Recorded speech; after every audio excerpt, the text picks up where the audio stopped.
வணக்கம் நண்பர்களே. நாடாளுமன்ற தேர்தலுக்கான பிரச்சாரம் சூடுபிடிக்க ஆரம்பித்து விட்டது. ஒவ்வொரு கட்சியினரும் தங்களுடைய தேர்தல் அறிக்கையின் மூலமாக மக்களை எவ்விதத்திலாவது கவர்ந்து இழுத்து மீண்டும் ஆட்சியை அமைக்க வேண்டும் என்று பகிரத பிரயத்னம் செய்து கொண்டிருக்கிறார்கள். நேற்று வரை பப்பு பப்பு என்று இகழப்பட்ட ராகுல் காந்தி தன்னுடைய நடைபயணத்தின் மூலமாக தன்னுடைய நேர்மறையான அணுகுமுறைகள் மூலமாக பப்பில் இருந்து ஒரு பெரிய மனிதராக உயர்ந்து இருக்கிறார். பலராலும் கட்டமைக்கப்பட்ட ஒரு பிம்பமாக உள்ளே வந்த திரு மோடி அவர்கள் கடந்த காலங்களில் செய்த பலவிதமான தவறுகளின் காரணமாக அவருடைய கதாநாயக பிம்பம் கொஞ்சம் கொஞ்சமாக கீழே இறங்கி அவர் பாசிசத்தின் அடையாளமாகவும் இங்கு பார்க்கப்படுகிறார். மோடி பிம்பம் உடைந்து நொறுங்கி விட்டது என்றுதான் கூற வேண்டும். இப்ப நிறைய பழம் பெருச்சாளிகள் வெளில வர நம்மளால பார்க்க முடியுது. யார பழம் பெருச்சாலின்னு சொல்றோம்னு சொல்றீங்களா? அவரை காந்தியவாதின்னு நம்பியிருந்தோம், காந்தியோடு இருந்தவர் நம்பியிருந்தோம். ஆனால் அவர் எதற்காக யாருக்காக கடந்த காலில் வேலை செய்தார் என்பதை குறித்து இப்பொழுது அவருடைய அறிக்கைகள் மூலமாக தன்னை நிரூபித்திருக்கிறார். அண்ணா ஹசாரே அவர்களை பற்றித்தான் நாம் பேசுகிறோம்.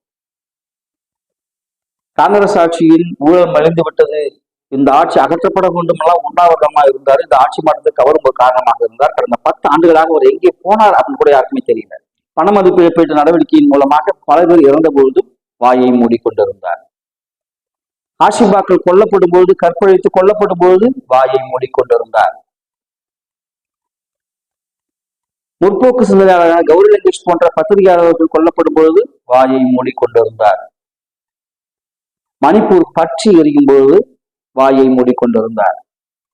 பெட்ரோல் டீசல் கேஸ் விலை ஏறும் பொழுது வாயை மூடிக்கிட்டு இருந்தார்.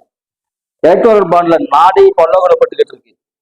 கருப்பு பணத்தை ஒழிக்கிறோம்னு சொல்லிட்டு முறைகேடாக கொண்டு வரப்பட்ட எலக்டோரல் பாண்ட் குறித்து நாடே இப்பொழுது ஒரு பேச்சு பொருளாக பேசிக் கொண்டிருக்கும் பொழுதும் வாயை மூடிக்கொண்டிருந்தார். எதுக்காக இப்ப அண்ணா ஹசாரே வாய் திறந்திருக்காரு? ஏன்? டெல்லி முதலமைச்சர் அரவிந்த் கெஜ்ரிவால் அமலாக்கத்துறையினால் கைது செய்யப்பட்டிருக்கிறார். எதற்காக?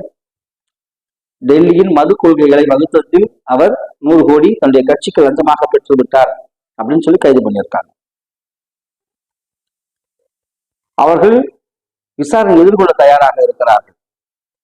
அதே நேரத்துல இவரு லெட்டர் எழுதுகிறார், அறிக்கை எழுதுகிறார். நான் அரவிந்த் கெஜ்ரிவாலிற்கு ஏற்கனவே பல எச்சரிக்கைகள் விடுத்தேன். நம்ம மதுவுக்கு எதிரானவங்க, மது கொள்கைகள் நீங்க வகுக்க கூடாது அப்படின்னு நான் 2 முறை லெட்டர் எழுதியிருக்கேன். ஆனால் அவருடைய தனிப்பட்ட ஆதாயத்திற்காக இந்த தப்பை அவர் பண்ணிட்டாரு, நிரூபிக்கப்படவில்லை. இன்னும்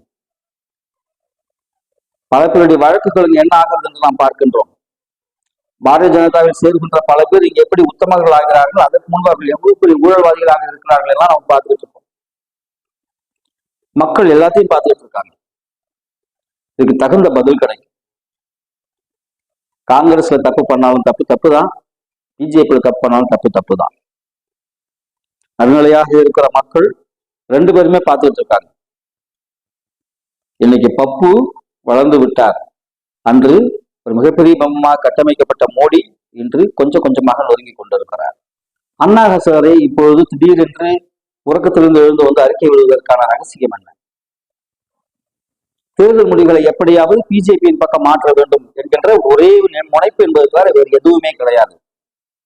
இன்னமும் மக்கள் அண்ணா ஹசாரே நம்பிக்கிட்டு தான் இருக்காங்கன்னா வாய்ப்பே இல்லை. 1000 அறிக்கைகள் விட்டாலும் அண்ணா ஹசாரேக்களுடைய காலங்கள் என்பது முடிந்து விட்டது.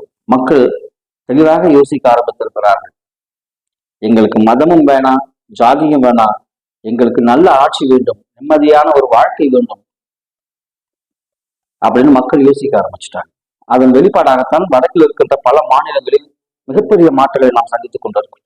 இந்த தேர்தலில் மக்கள் சரியானவர்களை தேர்ந்தெடுக்க மறந்து விட்டார்கள். மீண்டும் வளர்ச்சி என்பது கனவாகத்தான் போகும். நமக்கு முன்னாடி பங்களாதேஷும், மியான்மரும், பாகிஸ்தானும், ஆப்கானிஸ்தானும் முன்னேறிக்கிட்டே இருப்பாங்க. நம்ம கீழே இறங்கிக்கிட்டே இருக்கும். இங்கு மக்களை மதத்தை வைத்தோ சாதியை வைத்தோ குறித்து ஆட்சி செய்ய நினைக்கின்ற யாரும் மீண்டும் வரக்கூடாது என்று நாம் விரும்புகின்றோம். அதுவே நடுநிலையாயிருக்கின்ற பொதுமக்களாகிய அனைவருடைய எண்ணமாக இருக்கும் என்று நாம் நம்புகின்றோம். இருவரும் தேர்தலில் நல்லோரை தேர்ந்தெடுப்போம். நாளைய பாரதத்தை ஒளிமயமாக்குவோம். நன்றி, வணக்கம்.